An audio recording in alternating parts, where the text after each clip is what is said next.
Hello and welcome to Get a Grip with me, Angela Scanlon. And me, Vicky Patterson. This is the podcast where we get loud about the realities of womanhood. And dive headfirst into the chaos of life. So if you're sick of being told to pipe down or calm down, or dare I say it, get a grip, then you're exactly where you need to be. Grab a drink, pull up a chair, whip off your bra and let's get into it.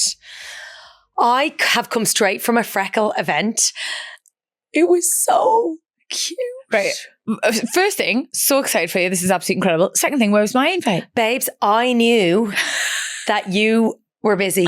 Okay. I'd love you to have gone, because we actually did have this conversation internally. I was like, I'm going to be there from 9 until 11 and then, but I think the timings had changed and they were like, no, Vicky's really under pressure that day. It's why we had to change the timings. It's awful day today. Okay. I do still have full more. Okay, but I didn't want to add pressure. You're very kind. Can I come to the next one? 100%. Tell me everything. Where were you? It was so lovely. We were at Wild by Tart, which is like a little upstairsy place. I think I know that. It's so cute. And we had yogurt and granola and pastries and coffees and matches and all the things. And it's to launch all of, yeah. Is this why collection. This is so fabulous? Yeah! Show me everything, because I say a little ice lolly. Oh my God, there's ice lollies, there's prawns, there's giant lemons, there's like clown with dancing limbs. Of course there is. Honestly, I'm obsessed. So it's all like very nostalgic. We've done it in collaboration with an amazing woman called Charlotte, who is like good manners style on Instagram, but like fucking cool. She's cool. Yeah. So it's like summer vibes, no? Summer. It's kind of like little obsessions. It's kind of the things, I don't know, everyone gets a bit more playful, don't they, in summertime, and the things that you find and but the stuff that means summer to you. It's you know what I mean? Nostalgia. Yeah. Oh, I love it. Anyway, that's where I was. You're a fab advert for that. Looks Thanks, class. babe. Looks She's class. going maximalist all in. Yeah. When have you ever been minimalist? Do you know what? There's a bit of me that really loves the idea of being like everything behind closed doors, me being in a full white outfit. Yeah. It's like that TikTok. And then reality kicks in. Yeah. It's like that TikTok, isn't it? Where it's like, I would love to be a mysterious girly, but sadly this is me on a night out. And it's just some like woman literally downing woo-woos and like chinning fellas and just like humping someone's leg. Exactly. It's basically a girl in the bathroom. Live action footage of any of my nights out. Yeah. Speaking of nights out, you were out for the football of the weekend, weren't you? I was. How was that? You looked really cute in a jersey, and it's an England jersey, so it takes a lot for me to say that. So Erkan is obsessed with the football and he's always trying to get me to go. And I'm somewhat hesitant because I'm so busy, and with me downtime, I'm quite protective. Like I just want to do the things I really want to do. And honestly, the older I get and the busier my schedule is, the more that is just lying at home and reading my book with the dogs. And she's 4 into the fairy porn, aren't you? No, 3. Still really struggling with the third one. She's a fucking hefty bitch. But I am loving her. Sorry, I thought you were talking about your woman. No, God, the author looks lovely. I meant the actual book. I'm sorry, I meant the character. There's only one female character in it for me at the moment. So far, Farah. Oh, Farah, yeah. Babe, honestly, you've got it all to come. I'm so jealous. No, she's fucking svelte and lovely. Yeah, I kind of had this realization though that I was like, it's absolutely compromised. Like it comes to loads of things for me. Like my family always come and stay. My friends always come and stay. The house is chaotic constantly because of me. Like, you know, he is adjusted his life so much. Yeah. So I was like, if this is the thing he really loves, like go and be a part of it. Fine, I'll go to the football. I know. And I was like, I'll go. But we did compromise again. So he picked me up from work when I finished Heart on Saturday. We went to Sushi Samba for like nice fancy dinner, and then we got a rickshaw ride, which because he is fucking chronically tight is something that really irritates him. Why? It's good value, no? No, but they're outrageous. Are they? They are absolutely outrageous. When you consider you're going like 5-10 minutes, yeah, and you could be in a new it was like 40 quid. But you know what? It's the experiential moment. It's the novelty. It's the faux fur. It's the Tina Turner banging out in the drums. It's everybody looking at you. It's you. Like, I just feel like that is freedom. That feels like childlike freedom and joy and bliss and fucking hilarity. I love it. We did ABBA rather than Tina Turner, but I absolutely loved it, mate. So yes, we got the little What rickshaw. colour was the faux fur? Pink. Nice. I think pink. I want to say pink, but yeah, we had like, you know, funky lights. The guy was a dream singing along. Honestly, babe, I love it. My sister came over with her kids and we were under time pressure, but I had booked us afternoon tea at the Mandarin Oriental, which I kind of knew from the price tag might have been a bit cute, but I thought we're never going to get an Uber. I couldn't find a taxi for love nor money, and a rickshaw went by and we all bailed in. So it was me and my like grown ass sister, and then 3 small girl children on top of us, and we all bailed and like rocked up to the Mandarin Oriental in like a zebra print, purple and black, perfect faux fur covered rickshaw. It was chef's kiss. What a way to make an entrance to the old MO as well. And it went downhill swiftly from there on. It was like, what is this? Like, one of the kids was not impressed by It was fancy. Yeah. She was like, what is this bullshit? Why am I eating tennis balls? Yeah, it's that time of year. Do you know what she wants? She wanted a cupcake. But the old Peppa Pig bus tour. No, but they do a Peppa Pig afternoon tea. That's exactly what she did. Not want the Mandarin Oriental. But babe, hats off for you for trying. I tried. Inject a little bit of culture. But no, we had a great time. Watched the football, mate. It's actually a very easy to get carried away with it. Oh, it's easy for you to get carried away with anything. Yeah, I'd say when you're so. Like on people's energy. Exactly. I think I got drunk on everyone's energy and just drunk as well, which was good fun. Yeah. But yeah, I was like, fucking open your eyes, ref, and saying all these things that I don't know what they mean. I saw a woman on Instagram today, and she had a thing where it was like these women doing rhythmical floor gymnastics with these little balls. They look like the tiny balls you put between your leg for Pilates. And but they were red and they were impeccably dressed in these skin colours, Swarovski covered thingies. They looked unreal. And they said, she was just like, sorry, are you telling me I'm supposed to be like head over heels in love and impressed by this bloody football? I said, look what these bitches are doing. She's like, they're throwing these tiny balls up, they're swinging them around the thing, they're catching them with the small of their back. Oh. And these fuckers can't get a ball. 90 minutes they have to put it in a net. 90 minutes. I love the videos that where it's like, I just kick the ball in the net, but that's just me. I kick it into the bit that the goalie can't reach. Yeah. Why would they not do that? That's just me. But yeah, none of that on Saturday. We were all invested. It was all very fun. Although Erkan did say to me, fucking cakewalk, this is going to be an easy game. Panama, I'm expecting like 5-6-0. So just to wind him up, I kept like tapping him on the shoulder in the first half and being like, I see no goals. I've seen no goals. He was fucking fuming by the end. Yeah. Live it. But now it's knockout stages. It's scary now. No, it's juicy. Oh, okay. Now it's all or nothing. You thrive under pressure, and honestly, it just gives me anxiety, babes. Love it. Yeah. Speaking of thriving under pressure, how are we feeling about Wimbledon tomorrow? Because we're going together but separately. And I feel like I've been on call. No, babe, you have been my surrogate stylist. I foolishly thought I had Wimbledon like in the bag. And normally I go balls to the wall. I say it is a big fashion moment. I spend cash. I fucking understand that this is a to be seen moment and just enjoy it. Like I go all enjoy in. it, you know? I'm not being frugal, you know? I'm real.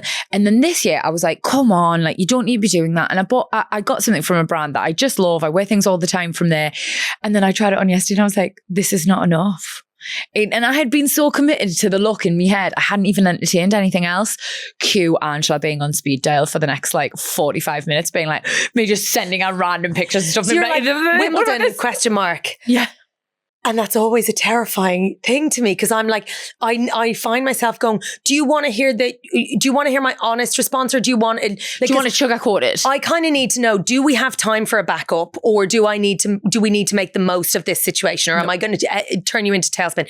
And then I just said, what level of options do we have? But I was like, hon, it's not the one. It's not the one. You were the third person to say that though. Great. So I was just confirming. Absolutely. So Erkan was like, you can do better. And my stylist was, you can do better. Yes, I can, hon. Watch me.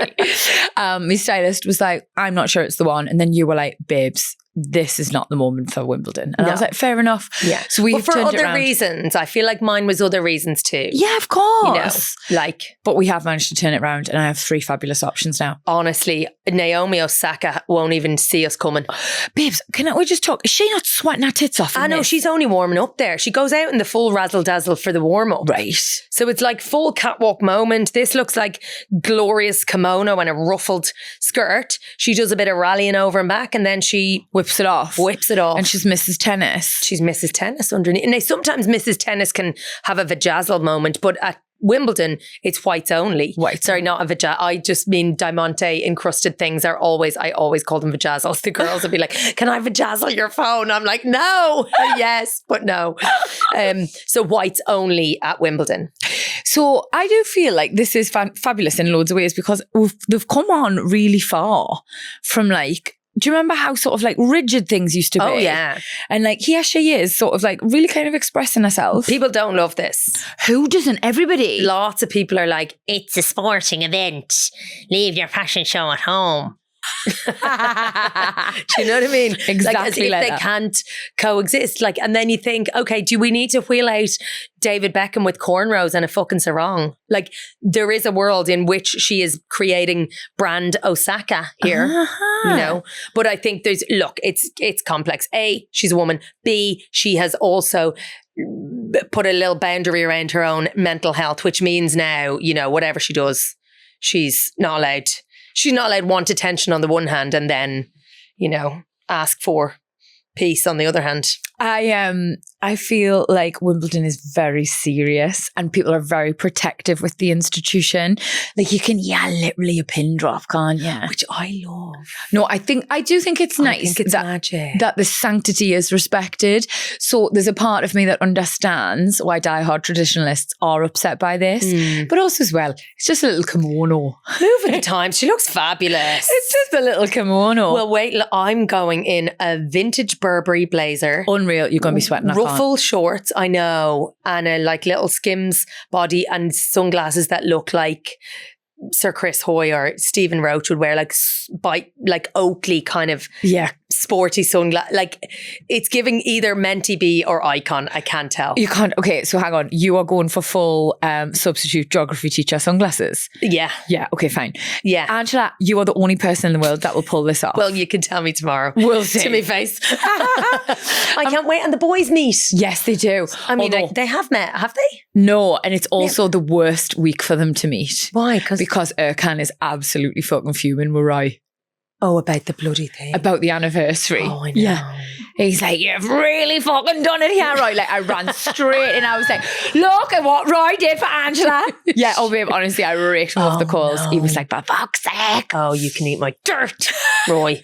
Sorry about that. Sorry. I was trying to endear you all to him and look at us now. Well, I'm endeared. Erkan is very peanut butter and jealous. Very much not endeared. Should we drink Pims, eat strawberries, tell each other how great we look and have an altogether lovely day? Honestly, I can't wait. Although I have to say, I don't know if I'm going to drink. What?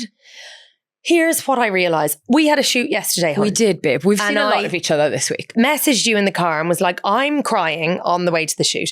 And then I had a moment, because my sister was over this weekend. We had a glorious weekend, but I had this like, we're coming home from a show together with our girls. This is what life can look like. I'll cry. I know. I literally nearly fell off a ledge.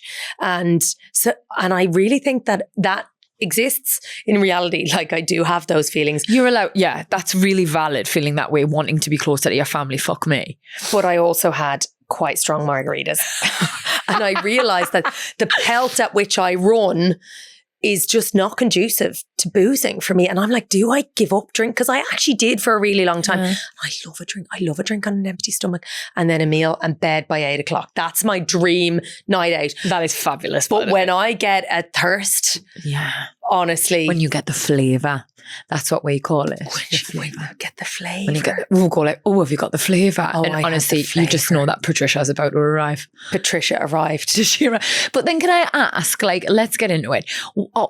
I know the aftermath, you feel particularly vulnerable and stuff like that. You're no more vulnerable than me on like a normal day, by the way. I don't even know if it's the vulnerability. I was just like, oh my God, I do not have the bandwidth to do it. But I did go to bed at 9 o'clock last night and slept like a baby the whole way through and now I'm up and back and firing on all cylinders. I can tell, babes. And like, that's quite a quick rebound if you consider that was only Saturday But night. that's 2 days. Sunday. I have children. Sunday, Angela, I'm Monday. just going to tell you what you sound like. What? Stephen Bartlett. You sound like Stephen Bartlett.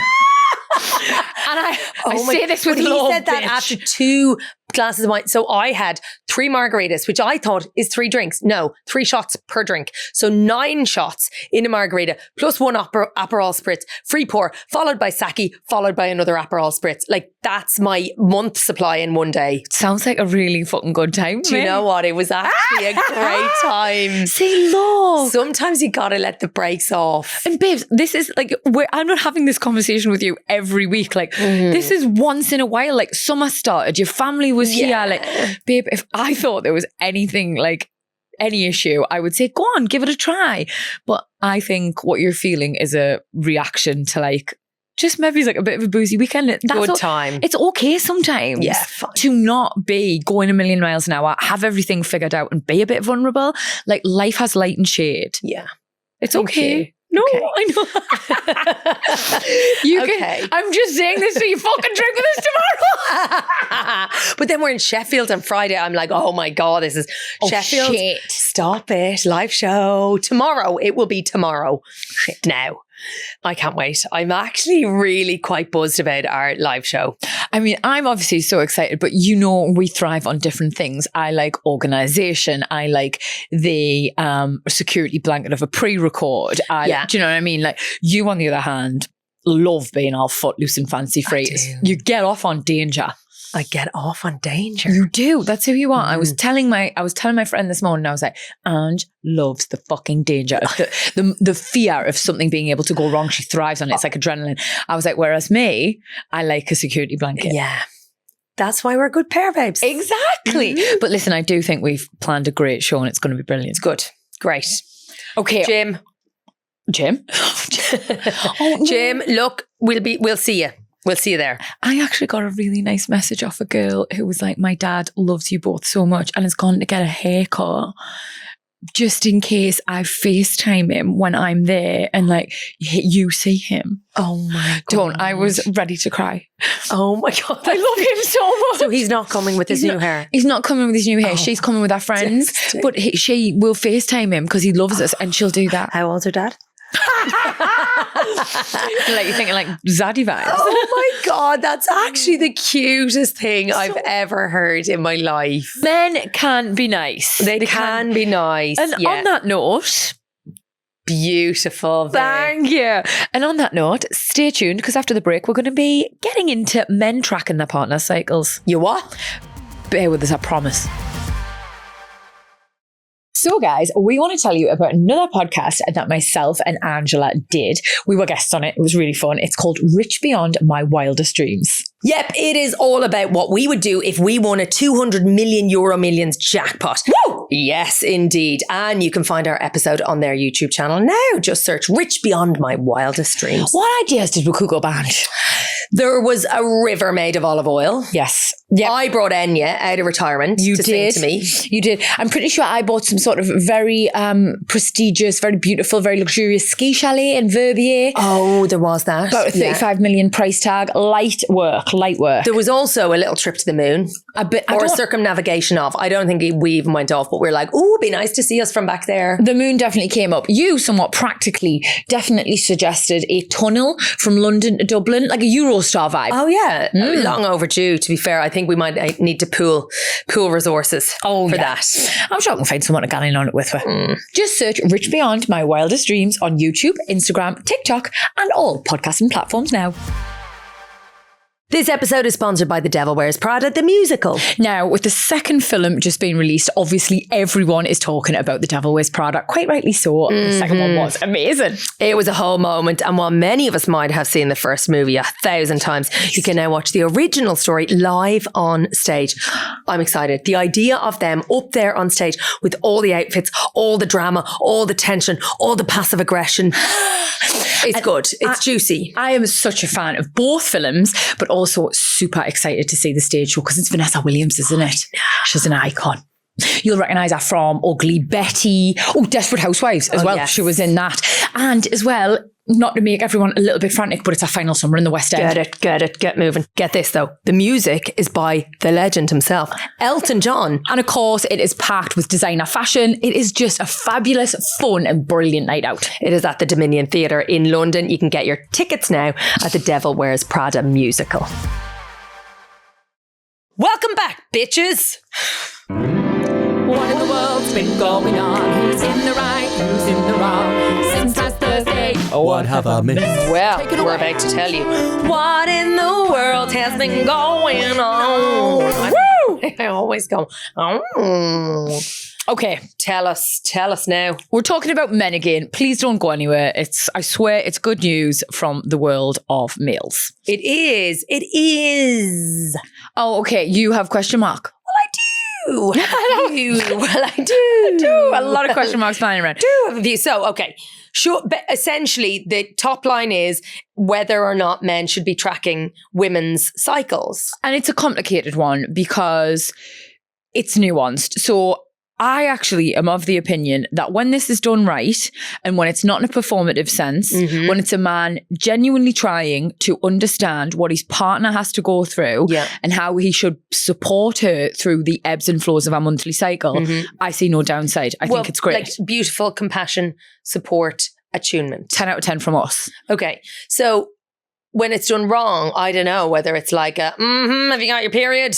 Exactly. Or I know you've got your period, now you're being hysterical. So anything you say over the next 3 days, I'm just going to take with a pinch of salt and like belittle it. Fair. So we don't want this understanding then used to be weaponized. Exactly. So good men are allowed, but how they track that is beyond me. What, how you track good men?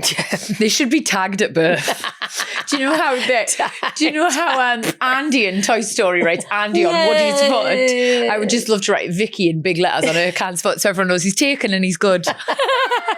That could work, you know. So the video I saw is from Matt Carter, who is the co-founder of Pints and Ponytails.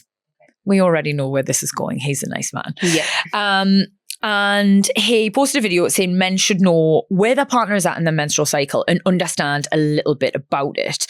And it did spark online debate, in fairness, not unlike the things we've sort of just mentioned. Some people calling it thoughtful, other people on the other hand saying it felt quite patronising.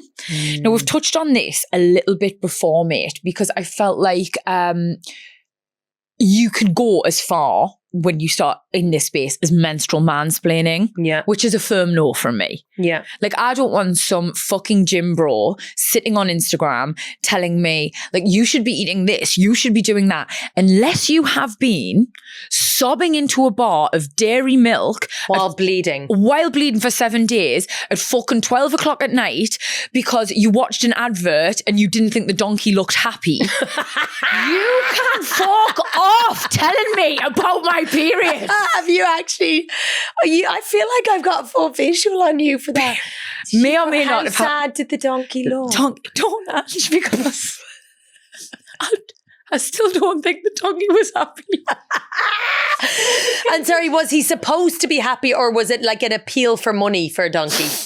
Or like, you know, was the context of the donkey that like, this donkey's not happy, send money? Or was it like, oh, we create happy donkeys? And you were like, no, he's actually livid and depressed. Thank you, babe. I love you. Do you know what I mean? I know what you mean. You're asking about the context. Yeah. It was not an appeal for money. It wasn't. Nor was it like, look at this really happy donkey. Like, was he an extra in a butter ad? It was something in between. Okay. It was very much like the focus wasn't the donkey, but I felt like the donkey's energy was off. You knew. You could tell. Did you write a letter or an email? Strongly worded. I did a tweet. Did you actually? Oh my God.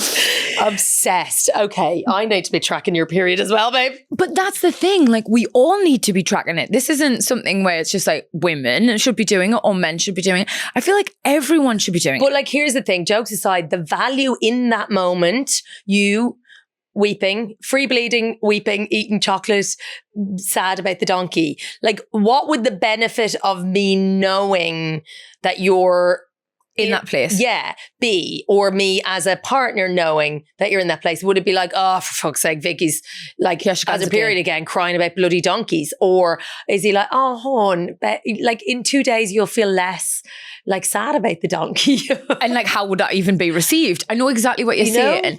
So for me, obviously, I've got PMDD, so mine is very different. My luteal phase is a nightmare, but understanding my cycle has really helped me understand myself and have better relationships with the people around us, Ange. Like, I love being able to walk into a room and say like, and this is because I'm older, I'm quite confident now, and I potentially wouldn't have done this when I was younger, but walking into a room and saying like, just so you know, guys, I'm in me luteal, I'm not myself, I might be snappy, I might be emotional, I might be vulnerable, it's nothing about you. Like, do you know what I mean? There's and I've seen you do that in quite big rooms with some faces who are familiar and you feel trusted with and by, but other strangers who you're like, FYI, this is where we're at. And I think it's really important. I think there's proper value in it, mate. I think it's empowering. Like, I spent years trying to act like everything was okay. And I think hiding it from everyone, it just adds to the stress you're feeling. Like, on top of everything else, feeling unhinged and, you know, emotional, you also feel exhausted from hiding it. I think there's such value in everybody talking more openly about the different phases of the cycle and understanding their own. I don't want to be patronised. I don't want a fella saying to us like, Oh, you need more steak. Dairy exacerbates that. put it down. Honestly, I will punch you in the throat. I will punch you in your throat. How am I the grown up in this room? But for me, so Erkan is the nicest man, but he's not the most emotionally intelligent. And this is not something I wouldn't say to him, like, don't feel like I'm bitching about, and we'll have this conversation all the time. And like, it's just how I'm super over emotional, you know, like it's a complete spectrum. And I'm always saying to him, like, even just 2 days ago, Ange, lying in bed on Sunday night, I said to him, I went, just so you know, I'm about to come into my luteal phase. I can feel things you're doing winding us up, and it's not you, it's where I'm at. But I was like, if I am snappy or if I am this, I'm not asking you to let me off. I'm asking you to understand that it's not me, that I'm dealing with a lot of things, that, you know, I'm not my lovely, normal, jokey, happy self. I'm feeling very fragile and everything's getting on my tits. And I said that to him, and he thought for a moment, and then he was like, and I was like, what? And he was like, you're going to be really dramatic for the next week, aren't you? And I just thought, I fucking hate you. I've just warned you. I've just fucking warned you. And that is the love of my life. That's my husband, the person we've had this conversation with a number of times, mate. And it's like a teaching moment. I know we're going to get there, but ultimately, like, I don't want wives to have to do this every fucking month. I don't want girlfriends to have to do this every month. I don't want little girls to have to do it with their dad every month. But you know, I think the key difference there is, and maybe it's because it's been forced because of the extremes that you deal with, because of the PMDD, but your level of awareness about where you're at and what your capacity is over the course of a month. For me, like my are your changes smaller, Ange? Like Roy knows I'm getting my period before I do. Fuck off. Like, yeah. I mean, I do have the flow up. I just never look at it. Yeah. Why? You know, because the changes are so imperceptible. To me. You know, like, it surprises me. I just, like, time doesn't exist. And I don't know. I'm like, wow, was that not just last week when I had it? Fair enough. And then it just happens. And he's like, oh, my eyes get shifty. I get really snappy. I get really short. Like, I want, you can feel it. But sometimes he has to point it out to be like, Interesting though that a man and like a loved one can spot it before yourself. You're just going so fast, I think, through life. Like, that is probably why. But that's why I think there's a real, I don't know, there's gravity in loved ones around who understanding it as well as us. But I feel actually it's lovely. And again, born out of necessity for you in many ways, but to be attuned enough to yourself, because I take pride in me feeling when my eggs drop, you know? Babes, I can't. I still think about that. And do you know, when I'm getting my period, I sit there and be really quiet and see if I can feel mine. I'm tuning into you, baby. I'm here. I'm also like totally abandoned myself. I don't know when my period is coming. Like, so I don't care for myself in the way that I would love people around me to care for myself, because I'm I'm not tuned into the changes or my limitations or the things that are different in my mood, even at that stage. It kind of happens to me. Whereas I think actually the starting point is a woman caring enough about herself for whatever reason that you're going, oh, I'm going to actually like be a bit compassionate to myself at this time. Like the big change for me was when I started using a moon cup, which I think you will hate the idea of. This is the little reusable cup that collects your blood, isn't it? Yeah. Fucking listen, I'm all for fucking green practices, but this sounds absolutely horrific. Honestly, game changer. I'm a period pants gal, mate. I love also great. Period pants. Great. But the moon cup for me, just like, back on this cup. Honestly, what I feel is like every month, even if I'm diminishing or like belittling or just assuming I can operate as normal, to actually see what's coming out, what's coming out. You're like, babe, I think you should eat that chocolate bar and have a lie down and give yourself a fucking pat on the back that you did all of the things today, kept 2 kids alive, did all the things, worked and you're also bleeding. No, I know. Can I ask you a question? This is so gross and so grim, and I don't know if... Go on. I don't take pictures. No, I wasn't going to ask you. I don't take pictures of my poo. Go on. Next question. I read something the other day where it was like, this is how much blood you think you lose on your period. We did this. And did you? And it was this like big like pint glass almost of blood. And I was like, yes, sounds about right. Because I'm in fucking agony. Like I'm constantly changing my period pants. Like it's hell. Like, yes, that's right. And they're like, this is how much you actually use. And I would say half a highball glass. What's highball? You know, the what you'd get a cocktail in. Show me on in. this. Okay, well, it would be half the width of this. Half the width. So it's like a skinnier glass, but it would be maybe there. You see, I think that's a significant amount. Yeah. And I think you deserve the dairy milk. I do. You do deserve the dairy milk. Yeah. You know, you're so right, mate. It's probably my PMDD that has pushed me to track so... What's the word I'm looking for? Obsessively, almost. Thank you. Like that is false. You're so attuned. I have to be because about 2 weeks before my period, even before I'm in my luteal phase, I start to feel the changes. But like women who don't suffer from reproductive health or women's reproductive health issues, I wonder how many women actually are familiar. Do you know all 4 stages? Babe. I'm not putting you on the spot. I'm just asking. I love it. And I actually think this is really important because I don't. You say like, so many people don't know. I see Instagram reels doing the round being like, don't come for me. I'm on my luteal phase. And I'm like, that must mean danger. But like ultimately, when does it happen? Why does it happen? Why are we extra grumpy? But I have nothing. All I know is that once every close enough to a month, Roy goes, your eyes are getting jittery, your nostrils are flaring. I'm going to sleep in the shed. We're battening down the hatches and it'll all pass. That's my period. Right. Okay. So let's talk about it then, because I don't think you're alone.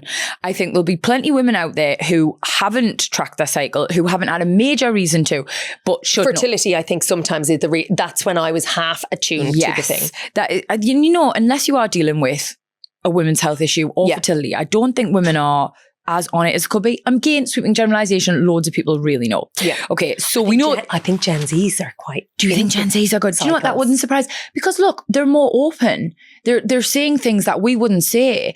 Like my ma and my sister even call the period the lady days. Lady whispered. Lady days. Lady days. I'm like, it's fucking Shark Week, lads. For all our fucking slander, Gen Zs, maybe I am a bit low-key. Okay, so you'll know this one. Yes. What do you call the part of your period where you actually bleed? My period? Yeah, it has a phase. Oh, menstruation. Yes, menstruating woman. So that's between about 1 to 5 days. Bleeding. Yeah. It can be more for some people as well. So your period begins, your estrogen and progesterone are at their lowest. Okay. Low energy and cramping. These are just some of the basic symptoms and signs. Go to the red tent, have your feet rubbed, your back massaged. Yeah. Stay away. Cry with your own people. Stay away from adverts with donkeys. Yeah. Okay. Follicular phase is days 6 to 14, roughly. You should be knowing this, Ange. I should know this. Because I also have 2 daughters. Well, of course, but like, oh yeah.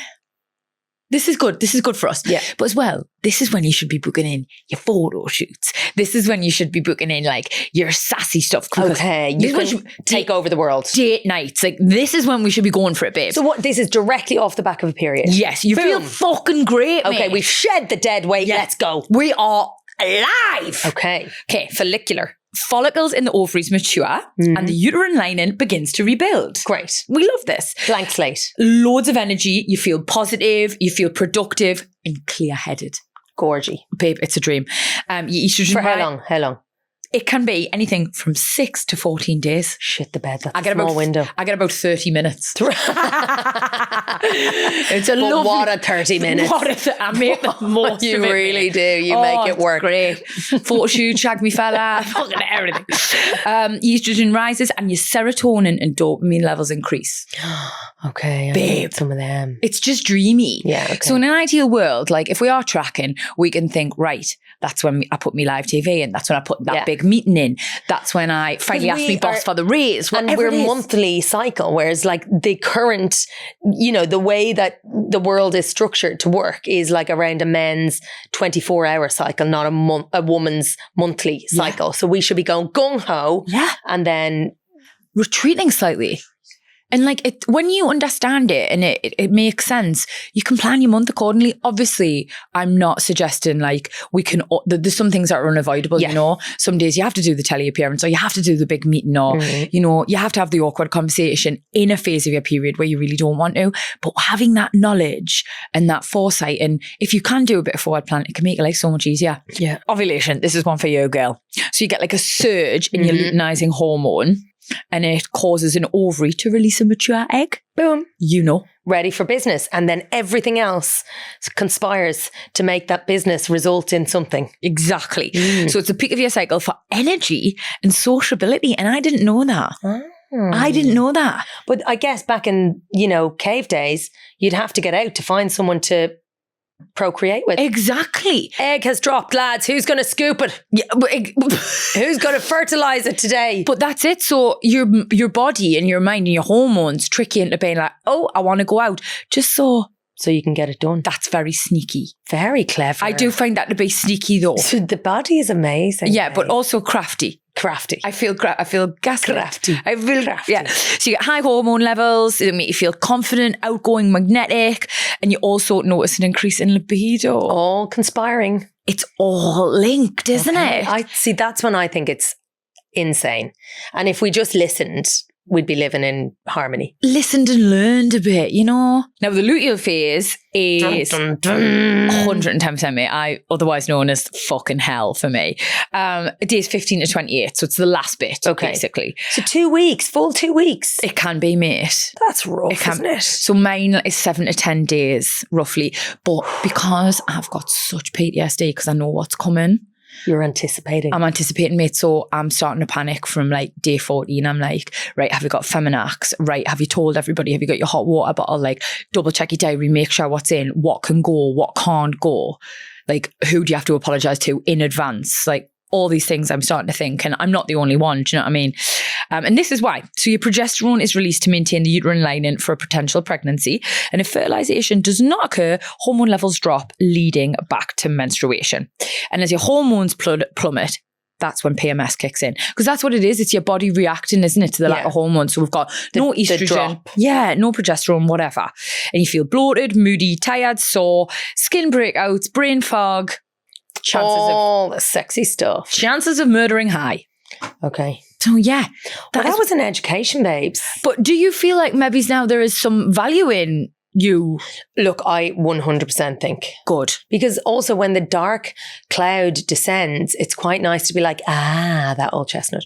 And then it's a passing phase, or you can arm yourself with the things that you need in that moment. And I just think anything that allows you to be a little bit compassionate towards yourself is a good thing. And I think it's one thing asking the lads to like tune into our phases, but if we can't offer ourselves a break and some if we can't kind of, what is the word? What phase now would I be on? For me, words disappear. That's luteal. I have a brain fog. Okay. It's like, you know what you want to say, but reaching for it in the dark. Yeah. Are you saying to me, have we synced up? That would have been surprised me. I'm probably, when are you due? Saturday. Oh, fuck. I know it's going to be horrific on Friday, I have to tell you that. Oh, no. Handhold Central. Oh, Jesus. Better not be like that podcast show. It will be. Oh, lads, it was early doors. We arrived. Vic was like, I'm in the war zone, which I did not know what that meant at that point. And we got Very on new stage, in our relationship. like in front of a live audience, and Vicky just sat there like this. Like she, as the minutes went by, she got smaller and smaller and smaller, and I began to overcompensate by getting louder and bigger, and like trying to do the job of two people. But we needed it. We needed it. But please I needed do you not bring that on fucking Friday, or we're in trouble. Babe, I honestly, The tickets are non-refundable. I'm going to try my best. No one, Jim, gather a few of the lads. nobody bring up donkeys and we'll be okay. Oh my God, cancel the donkey, man. So then, I'd actually be really keen to open this up to the gagglers, Ange, and find out if they track, if they're aware of each phase, how they're feeling, how it's going to affect them, and if they've found any like hacks, like whether they like, you know, move stuff around because of it, you know? Yeah. So yeah, get in touch, guys. If you track your period, if you don't, if you found this interesting, we want to hear from you. If you work out on your follicular phase. Did I say that right? Babe! Thank you. Look at me go. Every day is a school day, bitches. So then, in conclusion, I think there is something really important to be said about all of our learning the cycle, like the stages of our cycle, and being aware, being compassionate, being kind, understanding what your partner needs, understand what your mates need, understanding what your kids need, or you need. Yeah, just everybody. And also, I think if you minimize it and are not taking it seriously, you know, to a degree, then why should anyone else be bothered? Exactly. You know? And I don't want, if I am lucky enough to have girls, I don't want girls who can't talk about their period or like embarrassed at school or like hand each other a tampon under the table. Like, I want loud and proud little girls who are really confident talking about this very natural thing that women have to go to, that is hard for a lot of people, that is difficult, that is painful, that is in sometimes heartbreaking. And I want them to feel like they understand their body, but also they can advocate on behalf of others who might not feel as strong enough to do so, and also help give it teachable moments to maybe the men in their life. So again, this is another win for this Matt fella, babe. Honestly, and it is another win for him. I interviewed himself and the guy who does on this morning. Yeah. Were they so nice? They were lovely. Yeah. But they were on with a woman called Gracie. I forget her surname, but she has a thing called Flux Box, where she created these boxes for young women who are about to have their period, so that parents could give them to them with period products, with chocolate, with a hot water bottle, with like basically a gift around a period of time that's usually can be quite traumatic. It's like a Christmas Eve box. It's like a Christmas. I don't know what a Christmas Eve box is, but I love it. Oh my God, it wasn't for mine and your generation, mate, but they're doing it now. Why? So the kids get them on Christmas As Eve. if they don't get enough at bloody Christmas. Listen, don't get me started. But this is before Father Christmas Oh, here, comes. before Santa comes, here, fill your fucking boots. I know. No, enough. I don't want to hear about Christmas box. Goodbye. Oh, it's so cute. Okay, tell me, what is like it? you get like a little pair of PJs, and like depending on the age, you might get like a little night before Christmas book that your mum reads to you, and like Maeve always gets food for Santa's reindeers. She puts it out. It's nothing we all massive. have them, but just not in the box. But that's actually so cute. it's basically a version of this. So yeah, you're exactly right. Rather than running from something and hiding from something and feeling an element of shame or anything about something that is totally natural, it becomes something you celebrate and you talk about. It's and on the it's open. like a ritual. It's a kind of, instead of, oh babe, I'm so sorry you're in this fucking bit. And Flo's back again. You've got fucking 40 years of this. Then look at you. You get to do the fucking menopause. Look forward to your hot flushes, you silly cunt. Fuck off. Whereas actually, it's like, okay, maybe we can create ritual and a bit of ceremony where you honour like the flow. Honestly, bring back the red tent, lad. She just wants the red tent campaigning. back. Do you think we could get into, what's your man's name? The new lad up north. Who? The fella who's going to take over from Keir Starmer. Oh, Andy Burnham. That lad. I think he might be the man. to like green light the red tent. Bring back the red tent. Do you know what I mean? I think that poor fella's got enough on his fucking plate, mate. Without As if we don't have enough on our plate. Yeah, do you know what, actually? I take it back. Fuck you, Andy Burnham. Yeah, get us a red tent or else. If you've spotted a story that you think we need to hear about, headlines, hot takes, or heated debates, do get in touch. Yeah, we want this podcast to be as much about you as it is about us. The ways to get in touch are email at hello@getagriplove.com, Insta at getagriplove, and WhatsApp 07457 411 037. We'll be back every Thursday, so please hit that follow button so you don't ever miss an ep. And we will see you all at the live show tomorrow.